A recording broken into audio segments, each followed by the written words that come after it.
unsere kleinen Our Gedanken. little thoughts. أفكارنا الصغيرة. 我们的小想 Nossos 法， pequenos Mitile pensamentos. noastre gânduri. 우리의 작은 생각. Nos petites réflexions, Delta FM 90.2. Salut tout le monde, notre petit comité est de retour dans nos petites réflexions pour un épisode 5. Bon, il nous manque juste Anaël aujourd'hui, qui n'est pas là, et du coup ça fait vraiment petit comité pour le coup. Mais c'est parti tout de suite avec Luna qui va nous faire la météo. Alors bonjour à toutes et à tous. Donc côté météo, Poitiers et Jaunet-Marigny seront plutôt ensoleillés cet après-midi. Le vent souffle à peu près 19 km/h. Les températures sont d'environ 13 degrés pour Jaunet-Marigny et pour Poitiers. Et demain, ce sera la Saint-Charles. Alors comme vous le savez probablement, aujourd'hui c'est la journée mondiale de la gentillesse. Donc on dit souvent que les gens gentils sont en meilleure santé. Alors présenté comme ça, l'affirmation n'a rien d'évident. Mais si on se dit qu'être gentil au quotidien traduit une tournure d'esprit positive et une approche apaisée de l'autre, ça se conçoit plus aisément. Et l'origine de cette journée est anglo-saxonne et son nom d'origine est le World Kindness Day. Désolée pour mon accent. Et donc du coup, comme vous le savez probablement également, ce soir c'est les élections présidentielles américaines qui opposent Donald Trump et Joe Biden. Et voilà, donc c'est une merveilleuse transition pour lancer ta chronique, Oriane. Donc merci Luna. D'ailleurs la rubrique expression reviendra la semaine prochaine avec Anaël. Et du coup je vais enchaîner avec ma chronique. Alors je suis un peu malade, je n'ai pas le Covid mais je tousse donc je suis désolée s'il va y avoir des espèces de blancs. Alors donc aujourd'hui nous sommes le mardi 3 novembre et vous n'êtes pas sans savoir qu'actuellement à 7600 km d'ici, 230 millions d'Américains sont actuellement en train de voter pour leur prochain président qui restera 4 années au pouvoir. Et c'est le président de la première puissance mondiale donc c'est quand même quelque chose. Et donc comme nous sommes tous hyper impatients de savoir qui l'emportera, j'ai décidé de vous faire patienter, de vous parler J'ai décidé pour vous faire patienter de vous parler un peu des élections et de revenir sur quelques mots de vocabulaire, histoire que vous soyez bien prêts pour suivre les actualités dans les jours prochains. Bon alors évidemment, à moins que vous ne viviez sur la Lune, vous savez que les élections se jouent entre Trump et Biden. Biden pour les démocrates et Trump pour les républicains. D'ailleurs, mais dis-moi, quand se déroule l'élection? Très beau jeu d'acteur, Luna, merci. Donc merci d'avoir posé la question. Donc pour commencer, l'élection se déroule toujours le mardi qui suit le premier lundi de novembre. Et ce jour s'appelle l'Election Day, donc c'est plutôt facile à retenir.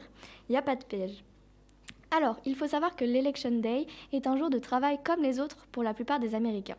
Et que ceux-ci n'ont pas forcément le droit de s'absenter pour prendre le temps d'aller voter. C'est un jour férié seulement dans très peu d'États.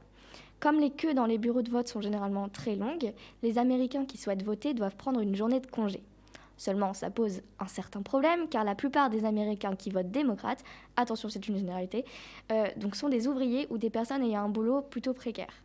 Et la majeure partie de ces personnes-là peuvent difficilement poser un jour de congé, parce qu'ils ont déjà des revenus plutôt très bas. Et du coup, c'est surtout les cadres d'entreprise qui, eux, ont la possibilité de poser un congé pour aller voter. Et donc, c'est généralement... pour les républicains qui vont voter. Donc, c'est donc pour ça qu'il y a le vote par correspondance, appelé le mail-in voting ou le postal vote, et le vote anticipé, donc anticipated vote, qui ont été inventés pour permettre à tous les Américains d'aller voter. Le vote par correspondance, c'est suite à une demande de l'électeur. On reçoit alors une enveloppe avec les bulletins, on vote et on renvoie cette enveloppe scellée et signée. Et le vote par anticipation, c'est la possibilité de se rendre à son bureau de vote en avance. Par exemple, on pouvait s'y rendre dès le 3 septembre en Caroline du Nord. Mais évidemment, toutes ces règles et façons de voter divergent selon les États. Et donc, je ne vais pas rentrer trop dans les détails.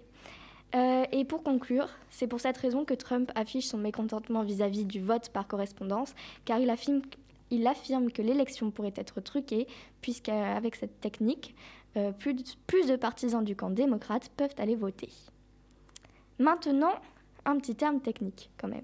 Savez-vous ce que sont les swing states ? Un sondage créé par des élèves de ma classe est passé il n'y a pas longtemps sur cette même question et a démontré que 76% d'entre vous ne savaient pas ce que c'était. Les swing states, c'est un peu sur eux que se joue l'issue du dépouillement. Signifiant littéralement état pivot, les swing states sont des états clés qui peuvent faire basculer le scrutin. Parce qu'en fait, aux États-Unis, on trouve deux grands principaux partis politiques, les démocrates et les républicains, autrement dit les pro-Biden et les pro-Trump, pour résumer. Et dans la plupart des États, un des deux partis politiques a un nombre de votes majoritaire. Et chacun des deux candidats a le même nombre d'États sûrs. Donc les swing states sont vraiment des États dont aucun penchant politique ne prend le dessus. Et c'est pour ça que tous les 4 ans, c'est vraiment le même grand suspense. Et dans ces swing states, c'est une véritable bataille qui est livrée entre les partisans de chaque camp dans le but de faire basculer ces États de leur côté. Les Américains parlent de battleground states. Et cette année, les présidentielles devraient notamment se jouer en Floride, en Pennsylvanie, en Arizona, dans le Michigan, le Wisconsin et en Caroline du Nord. Voilà, j'ai fini. Merci Oriane. Donc maintenant, ça va être la pause musique. Donc on va écouter Derrière le brouillard de Grand Corps Malade. Et voilà, oh pardon, c'est à toi. Vous venez d'écouter du coup Derrière le brouillard de Grand Corps Malade avec Louane sur Delta FM 90.2.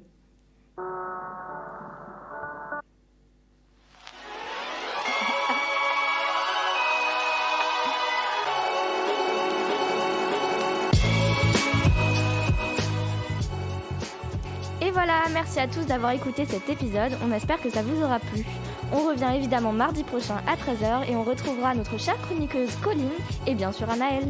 Et bien sûr, vous pouvez écouter ou réécouter cet épisode sur vos plateformes de streaming audio ou bien sur le site de Delta FM à l'adresse lp2i.radio-delta.fr. Gros bisous. Bisous.